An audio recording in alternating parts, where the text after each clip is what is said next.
Le homme se réveilla une fois de plus dans son lit. Il se dépêcha de rappeler à sa petite amie de se préparer à fuir, mais cette fois, il était déjà trop tard. Ils furent à nouveau capturés. Pourtant, il était capable de prédire exactement ce que les ravisseurs allaient dire, prouvant que ce qui venait de se passer était bien réel. Une fois encore, après s'être libéré, il consulta les journaux de la machine et découvrit que c'était lui-même qui avait provoqué cette boucle temporelle. Profité du moment où les ravisseurs cherchaient de la nourriture, les deux réussirent à s'échapper dans le sous-sol. Là, Jack trouva un masque à gaz et des grenades à gaz toxiques. Il expliqua à Mary de l'attendre pendant qu'il ouvrirait le système de ventilation et de jeter les grenades dans les conduits lorsque tout serait prêt.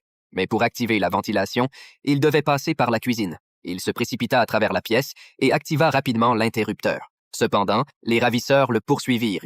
Il se cacha dans une chambre, bloqua la porte et attendit que le gaz fasse effet. Lorsque Jack remarqua que le flux d'air était visible, il sortit prudemment de la pièce, mais il ne vit aucun ravisseur. Ce n'est qu'en arrivant dans l'entrepôt qu'il découvrit que Mary avait été capturée. Elle n'avait pas activé les gaz, et les grenades avaient été prises par les ravisseurs. Cette fois-ci, ils ne perdirent pas de temps et exigèrent qu'il leur remette tout son argent. Après avoir compté l'argent, les ravisseurs réalisèrent qu'ils allaient en faire une grosse fortune. Mais une fois l'argent en main, ils décidèrent de les tuer pour ne laisser aucune trace. Mary s'interposa juste à temps. À la grande surprise de Jack, les ravisseurs appelèrent Mary chérie. En réalité, elle avait déjà rejoint la résistance et cet homme était son nouveau petit ami. Le plan qu'ils avaient mis en place visait à récolter des fonds pour la résistance.